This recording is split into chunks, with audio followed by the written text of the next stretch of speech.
Bonjour à tous, soyez les bienvenus. Voilà, l'émission Les Trésors du Ciel, partie 11, va bientôt commencer.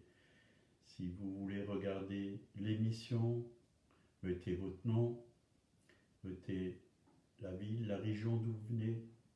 En tout cas, soyez les bienvenus en ce jour.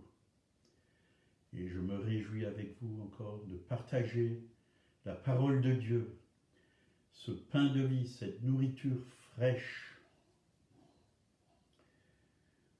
Voilà, encore une journée de joie, une journée de paix, une journée d'amour, une journée de victoire. Bonjour Bernard Dérivé, bonjour Cathy Materne, soyez les bienvenus.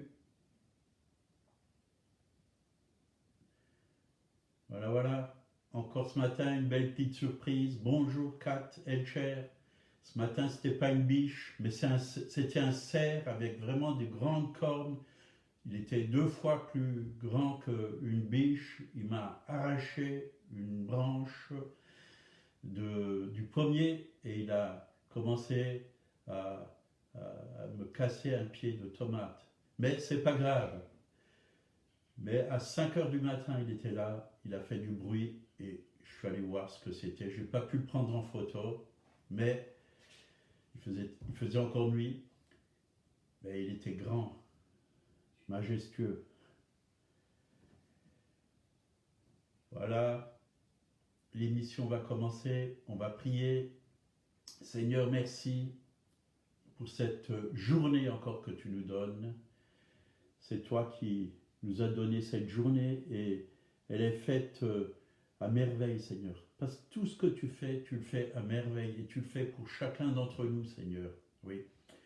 Ton chemin est parfait, Seigneur. Tes plans sont parfaits. Que tout ce qui est préparé pour aujourd'hui, que nous puissions le découvrir, Seigneur. Oui. Que nous puissions voir vraiment en ce jour ta bonté, ta fidélité, tes merveilles. Parce que, oui, tu es bon et tu es merveilleux pour chacun et chacune.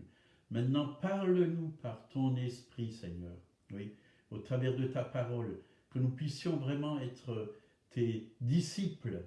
Oui, le thème, voilà, de ce jour, c'est être disciple accompli et faire des disciples. Amen. Alors nous allons prendre Luc, chapitre 6, verset 40.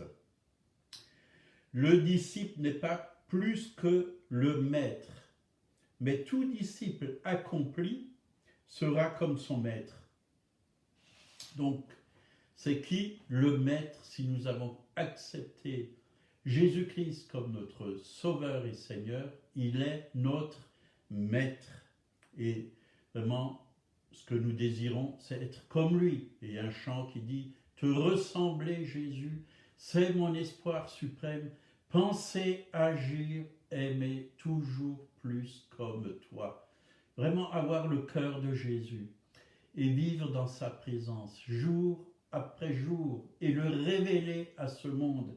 C'est ça notre désir.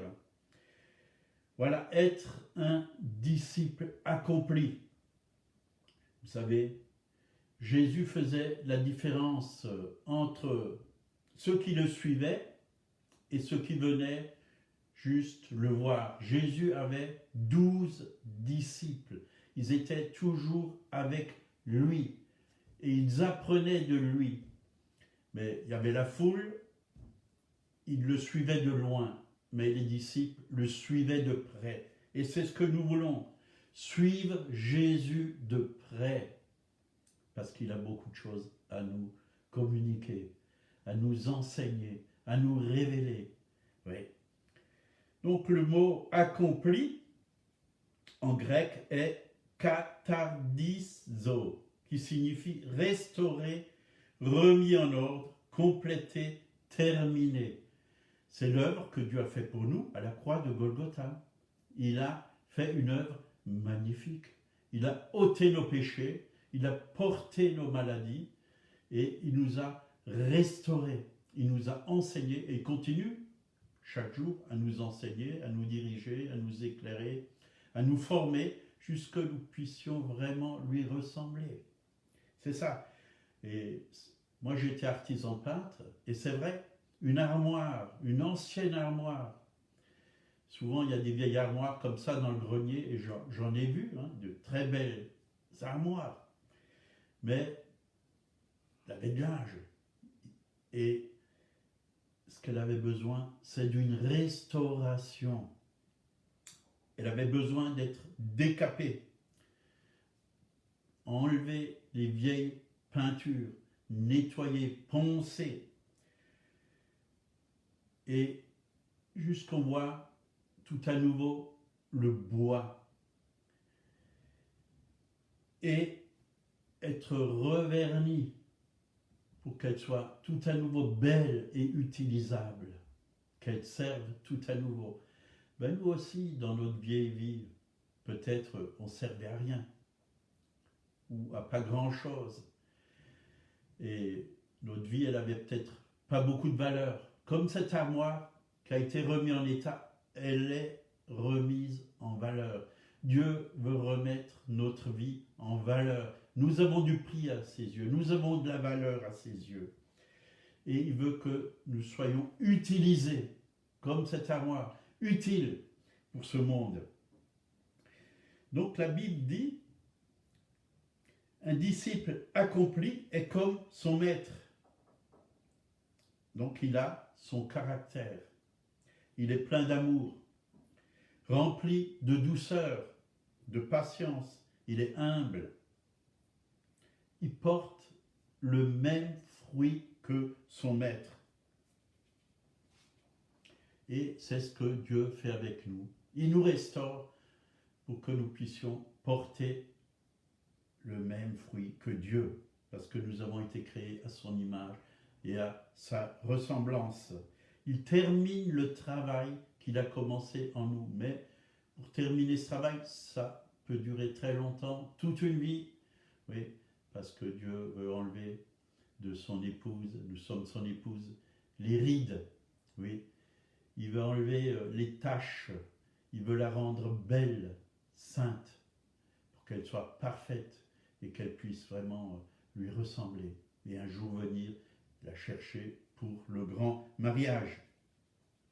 Donc le mot disciple, en grec, c'est mathetes, qui signifie apprenti ou élève.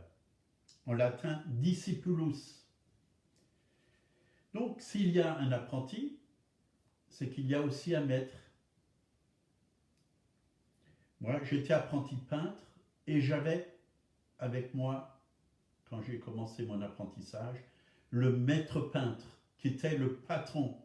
Et c'est lui qui me montrait comment travailler. Quand je peignais une porte, il me montrait comment étaler les peintures. La peinture avec le pinceau. Et au début, c'était pas extraordinaire. Hein. Je mettais trop de peinture, prenais le pinceau, puis la peinture, elle me coulait là. Hein. Je n'avais trop. Et le patron, il m'a montré, il a pris le pinceau, il m'a montré comment faire pour que j'en mette pas trop. Et petit à petit, j'ai appris à peindre, j'ai appris à tapisser, j'ai appris à faire toutes sortes de belles choses.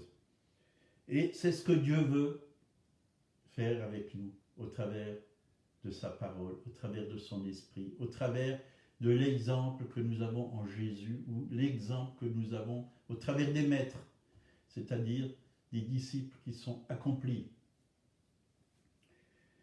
Donc, s'il y a un apprenti, c'est qu'il y a aussi un maître. Oui.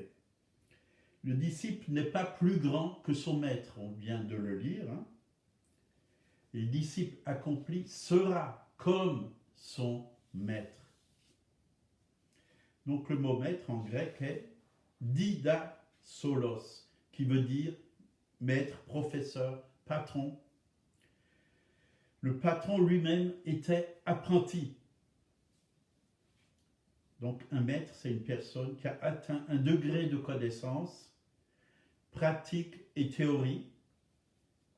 Donc c'est dans ce but que Dieu a placé des maîtres dans l'Église pour qu'ils puissent former des apprentis.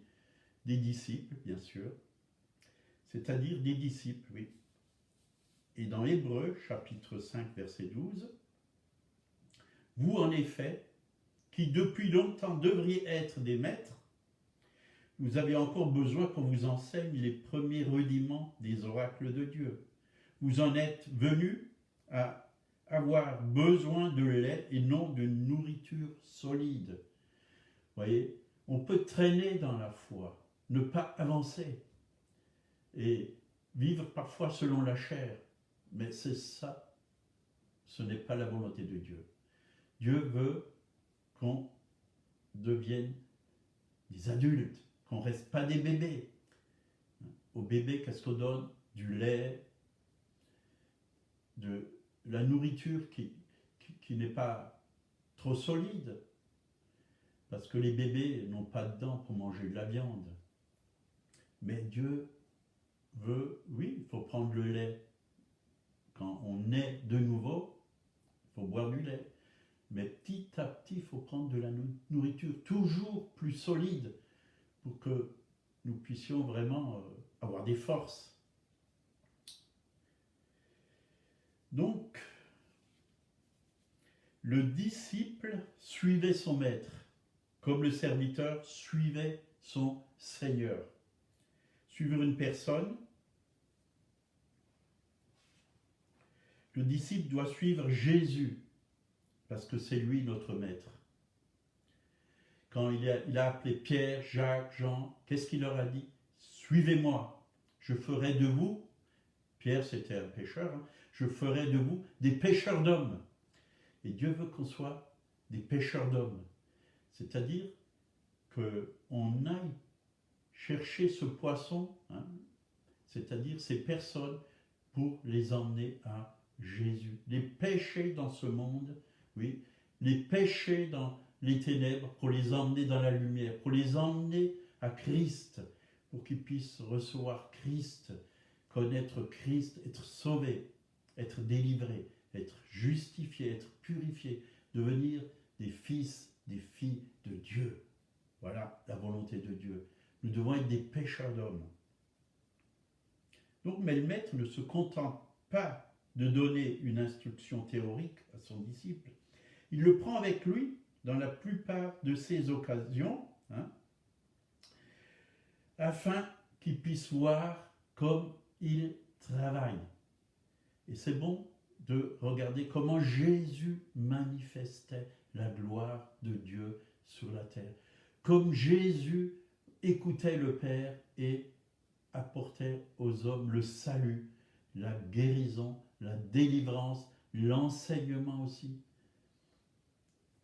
On a besoin, oui, d'exemples.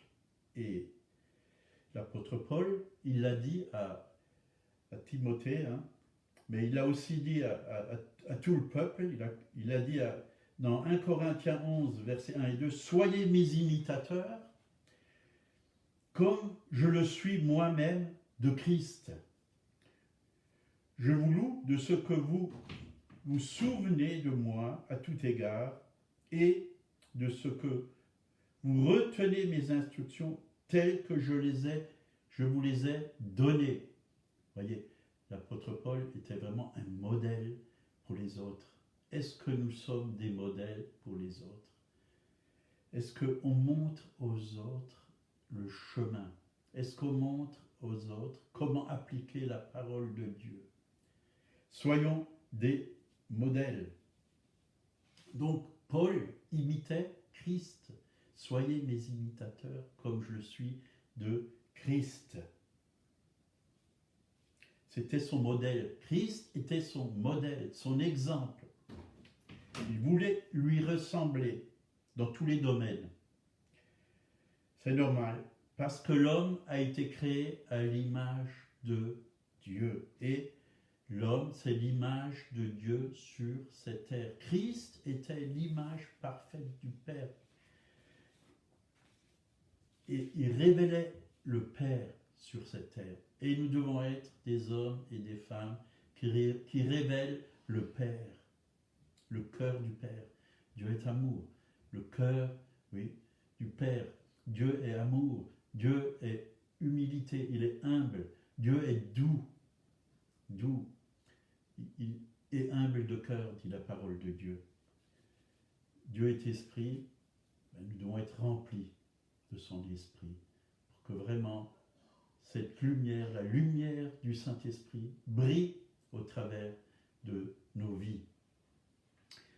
Et Timothée, 2 Timothée, chapitre 2, versets 1 à 3. Toi donc, mon enfant, donc c'est Paul qui parle à Timothée, toi donc, mon enfant, fortifie-toi dans la grâce qui est en Jésus-Christ, et ce que tu as entendu de moi en présence de beaucoup de témoins, confie-le à des hommes fidèles qui soient capables de l'enseigner aussi à d'autres. Souffre avec moi comme un bon soldat de Jésus-Christ. Voyez, ça c'est faire des disciples. Ce qu'on a reçu, nous le donnons à ceux qui sont autour de nous. Est-ce que vous avez des personnes qui sont autour de vous, qui vous suivent, à qui vous apportez la parole de Dieu, à qui vous enseignez la parole de Dieu, à qui vous imposez les mains pour que s'ils ont un problème, ils soient guéris, ou pour leur communiquer des dons spirituels, comme l'apôtre Paul l'a fait avec Timothée. Il l'enseignait, il l'encourageait, il l'exhortait, il posait en lui des fondements, des fondations. Et c'est ce que le monde a besoin. Il y a beaucoup de chrétiens autour de nous, ils ont besoin de fondations. C'est quoi un successeur? Plutôt, c'est quoi le succès? C'est d'avoir un successeur, ou je dirais même des successeurs. Transmettre aux autres ce que nous avons reçu. D'ailleurs, Jésus, après sa résurrection, il a dit à ses disciples dans Matthieu 28, versets 18 à 20, il s'était approché d'eux et leur parla ainsi: tout pouvoir m'a été donné dans le ciel et sur la terre. Allez, faites de toutes les nations des disciples, les baptisant au nom du Père, du Fils et du Saint-Esprit, et enseignez-leur à observer tout ce que je vous ai prescrit. Et voici, je suis avec vous tous les jours jusqu'à la fin du monde. Donc, le travail que Jésus a commencé n'est pas fini. Les 12 apôtres ont continué, puis une multitude a continué à le faire. Et aujourd'hui, dans le monde entier, on le chante bien, le Saint-Esprit agit, et c'est vrai qu'il agit, et Dieu veut toujours transformer des vies. Il ne veut pas qu'on soit simplement des chrétiens. Des chrétiens, vous en trouvez dans toutes les dénominations, mais il veut qu'on soit des disciples. D'ailleurs, le mot chrétien, dans le Nouveau Testament, il est justement cité que 2 fois. Mais disciple, le mot disciple, il est cité 300 fois dans la Bible. Donc, nous devons être des disciples.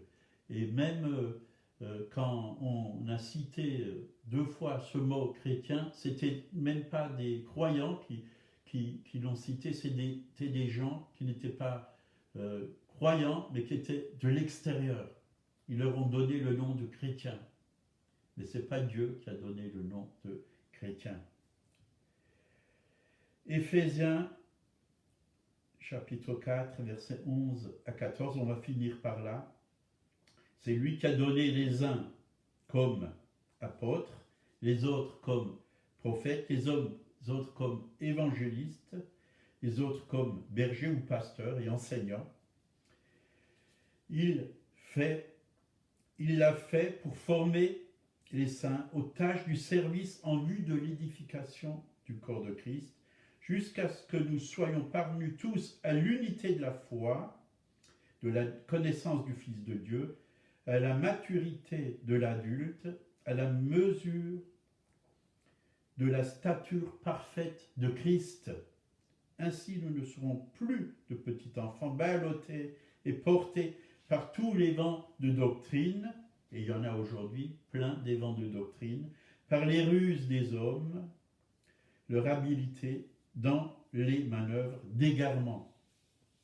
Donc ça, c'est le rôle des 5 ministères. 5, c'est comme la main de Dieu, hein. Apôtres, prophètes, pasteurs, enseignants, docteurs. C'est comme la main de Dieu sur l'Église pour former, pour enseigner, pour communiquer au travers de la Bible, de la parole de Dieu et du Saint-Esprit, la saine doctrine. C'est pour emmener les êtres humains à la stature parfaite de Christ. Et c'est ce que Dieu veut pour chacun d'entre nous. Voilà, nous finissons cette émission, donc les trésors du ciel, disciples accomplis. On va prier, Seigneur, merci. Merci pour ta grâce, qu'elle coule encore sur chacun d'entre nous, Seigneur.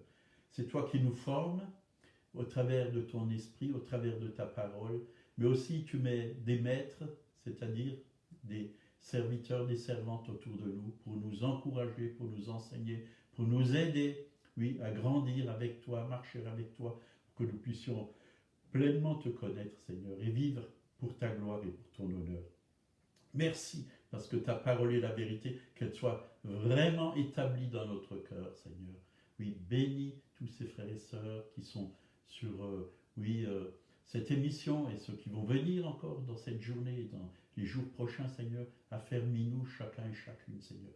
Touche aussi ceux qui sont malades, Seigneur. Pose ta main d'amour, ta main de guérison, parce que tu as déjà payé il y a 2000 ans pour nos maladies, Seigneur. C'est dans tes meurtrissures que nous sommes guéris. Nous voulons proclamer sur nos corps la santé, la guérison, la santé, la vie, oui, la bénédiction. Parce que, Seigneur, tu ne nous as pas créés pour être malades, tu nous as créés pour que nous soyons en bonne santé, Seigneur.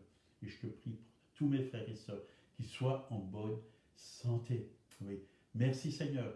Et si quelqu'un ne connaît pas Jésus, sachez qu'il vous aime, qu'il est vivant, qu'il est ressuscité d'entre les morts il y a 2000 ans, et que par son esprit, il veut venir se révéler à vous. Il suffit que vous l'acceptez dans votre cœur, que vous lui dites, viens Seigneur Jésus, je veux que tu sois mon sauveur, je veux te connaître, révèle-toi à moi, pardonne mes péchés, oui j'ai péché contre le ciel et contre toi, je ne suis pas digne d'être appelé ton fils, mais viens Seigneur, viens dans ma vie, viens dans mon cœur, révèle-toi à moi, et vous verrez que votre vie va être transformée comme elle a été pour moi il y a plus de 40 ans. Que Dieu vous bénisse. Passez une bonne journée dans la présence de Dieu. Amen. Amen. À bientôt.